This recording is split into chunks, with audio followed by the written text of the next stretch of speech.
So Brian Flores and his lawsuit. Let's talk about it, and let's talk about what I've talked about.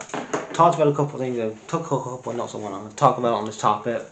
Um, but here's my thoughts on it. So also we know from we know the backstory of it, and here's my thing on it is that it's not race that why he didn't get a job. It's probably because he's not a good coach. Be honest, like it's the truth. He's not a good coach. Like you look at him in Miami, he never got into the playoffs. He was anytime he had a quarterback, he was switching between quarterbacks. He didn't know what quarterback to start. Um, there was bad things with the GM and him, and definitely the GM of Miami should have shown the door. He also said that there was tanking in the NFL, saying that if the Dolphins just throw away a couple of games, they get top draft pick. And if that's happening in the NFL, which probably is, but we're not going to know about that. Whoever is doing that and whoever owner is doing that, they should be selling their franchise and their assets immediately because they should not be running a NFL team if they're doing that, tanking for a draft pick, for a draft spot. But the other thing I want to talk about is that, yeah, the NFL has some race issues. There's no black owners in the NFL. Any NFL coach that tries to get into the NFL has to go through the defensive coordinator route. They never get the same opportunities as to become a offensive coordinator. They never get the same opportunities. Any black coach has to go through the defensive coordinator to work their way up to become an offensive coordinator. You look at Mike Tomlin. He had to start as a defensive coordinator, then now he's an offensive coordinator, and with the Steelers. So there's that. But you've got to look at the college and the high school game that hire these guys and get these guys ready for the NFL.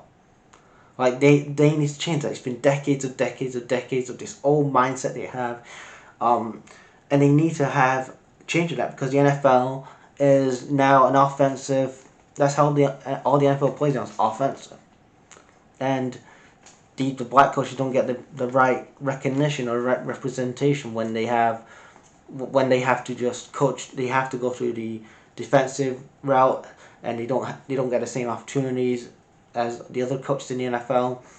And then the other things is that they have from the college game is that they have in the NFL we have 7 out of 32 black GMs. So we have more GMs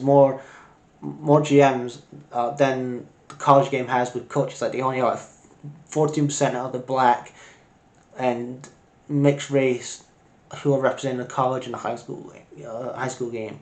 That is not good for the college game. The college game needs to get their shit together. Like only 14%. Yeah, you can say like, the NFL only has 3 black coaches currently in the NFL, which is not a good side either. But the college game and the high school game, they need to get their shit together because out of those 3 things as well, you've got 7 out of 32 black coaches that we need more. We need more the diversity of coaches in the NFL, especially the college game when you've only got 14% of the college game who are mixed race and stuff like that. And the other thing I talked about on this is that Ryan Poles hired I can't remember his name from the Bears, but he hired a white guy. And does that automatically mean he's racist because he hired a white guy? Didn't you have your coordinators, weren't they white guys? Like you had those guys like Jim Caldwell, he left, and you went for these other guys. Aren't you kind of like practicing what you preach because you're like hiring these guys? If you want to be fair, wouldn't you actually be part of the problem? Like you're being part of the problem, and like you're not like being consistent for what you're saying. Like you're saying like, there's not much opportunities in the NFL, but you give all these guys who are white, who are coordinators in Miami, a job. But you're giving this lawsuit out about racism and whatever. You're not being consistent with what you're saying, Brian Flores. And I know people, whatever, going to say in comments, but it's true. And then you look at what else did I say on this? You look at other people that were a candidate for this. Brian Flores is not the best coach to go out there. You've got people like Byron Leftwich, who was linked with the Jags job. He's not pulled out of the Jags job. It went to Doug Pearson.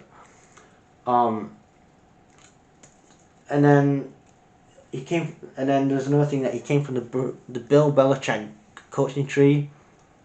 And over the last couple of years, has that really done well for the NFL? That you've come from the Bill Belichick coaching tree and done well. Like, when was the last successful coach from the NFL to do well from the Bill Belichick coaching tree? Like, it wasn't any of those, like, Brian Flores calling the calls. It was Bill Belichick. Yeah, that's it for this video, guys. I know it's not kind of a video I normally talk about, but leave your guys' thoughts in the comments. Yeah, tell me what you guys think. I don't know what I'm gonna get response on this video, but I don't know. Leave your guys' thoughts in the comments.